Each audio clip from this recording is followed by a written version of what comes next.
हाय दादी। हाय बेटा। क्यों दादी, 70 साल की जिंदगी दिखाई दे रही है ना? दिखाई दे रही है। जानता है इन सबको देखकर मुझे कितनी खुशी हो रही है। तुम्हारा क्या है, तुमने जिंदगी अच्छी तरह बिता दी। मेरी जिंदगी मुझे भी अच्छी तरह बितानी है। मतलब बताता हूँ। माँ पापा ससुर जी सासू माँ सब सुनिए। श्री जरा यहाँ आना। आप में से कईयों ने मैरिड लाइफ देख ली है, हम अब देखने वाले हैं। शादी के बारे में, शादी के बाद होने वाले चेंजेस के बारे में हम आप सबसे सुनना चाहते हैं। अभी वो सब किस लिए यार? जरूरी है चाचू। आजकल कई लोग शादियों में जाते हैं, वहां के सारे इवेंट्स में पार्टिसिपेट भी करते हैं, लेकिन घर आने के बाद कुछ याद ही नहीं रहता। शादी में गए ऐसा लगता ही नहीं है। बचपन में दादी माँ ने बताया था, शादी का मतलब त्योहार है, और अगर ऐसी शादी हो तो जिंदगी भर याद रहती है। मैं अपने कई शादीशुदा दोस्तों और कलीग्स को देख रहा हूं। कोई पत्नी से डरता है, किसी को पति पर गुस्सा है, ईगो और छोटी छोटी बातों पर बात डिवोर्स तक पहुंच जाती है। इसीलिए आपकी यादें, आपके एक्सपीरियंसेस हमें बताएंगे कि शादी के बाद खुश रहने का राज क्या है।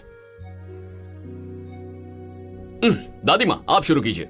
अरे ऐसे अचानक पूछेगा तो कैसे? पूछ लिया ना, स्टार्ट कीजिए।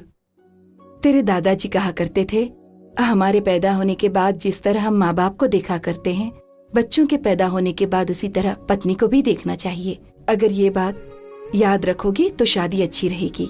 इसे भी ऐसे ही देखना बेटा। नेक्स्ट। मामा जी अब आप कहिए ना। मैं? ठीक है बेटी, वो टैब दो। पति पत्नी के बीच का प्यार डब्ल्यू जैसा होता है। नई नई शादी के बाद उनके बीच का प्यार पीक्स पर रहता है। बाद में बच्चों की वजह से करियर में सेटल होने के प्रोसेस में प्यार घटता जाता है।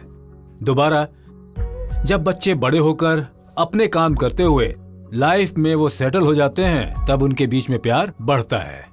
वहां से बच्चों की शादी, उनकी जिंदगी सेटल करने तक प्यार थोड़ा घटता है। एक बार जब जिम्मेदारियां खत्म हो जाती हैं, एक दूसरे का सहारा बनकर एक दूसरे के प्रति उनका प्यार फिर से बढ़ने लगता है और दोबारा पीक्स पर आ जाता है। मतलब पति पत्नी का प्यार पीक से शुरू होकर पीक में एंड होता है। बीच में आने वाले उतार चढ़ाव को छोड़कर एक दूसरे को अच्छी तरह समझते हुए चलें तो उनकी जिंदगी खुशहाल होती है। हमारी तरह।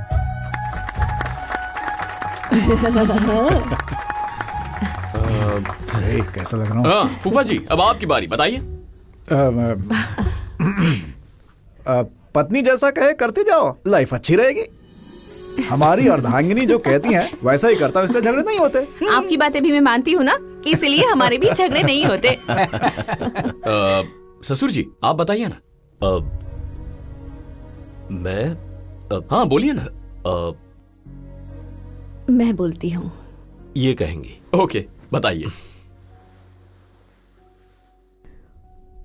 हर लड़की बचपन से लेकर एक उम्र तक अपनी सारी फीलिंग्स अपने पेरेंट्स के साथ शेयर करती है, बाद में भाइयों के साथ, बहनों के साथ, और उसके बाद फ्रेंड्स के साथ, फिर कोलीग्स के साथ। हर एक स्टेज पर कोई ना कोई उसकी जिम्मेदारी लेता है, पर इन सबकी जिम्मेदारी एक साथ लेने वाला सिर्फ पति होता है। हम औरतों की छोटी छोटी खुशियां होती हैं वासु। घंटों मेहनत करके खाना बनाने के बाद पति बस एक बार कह दे कि ये खाना अच्छा है, वही हमारे लिए काफी है। जब श्री पैदा हुई थी, तुम्हारे ससुर जी ने उसे अपनी गोद में उठाया था और वो बहुत खुश हुए। उस दिन से लेकर आज तक मैं अपने सारे दर्द भूल गई। जानते हो, पति साथ चलकर कुछ खरीदवा दे तो पत्नियों को कितनी खुशी होती है। जब इन्होंने उस दिन दुकान में आकर मेरे लिए एक साड़ी सिलेक्ट की तो मैं बहुत खुश हुई थी। इतने सालों के हमारे रिश्ते में वो दूसरी बार था जब उन्होंने मेरे साथ रहकर मेरे लिए एक साड़ी खरीदी थी। पहली बार तब जब नई शादी हुई थी।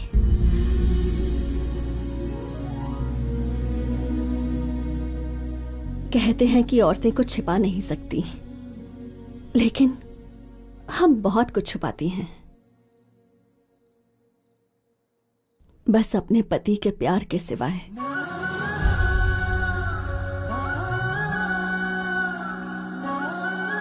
भाई, श्री बहुत खुशकिस्मत है कि वो तुम्हारी फैमिली में जा रही है।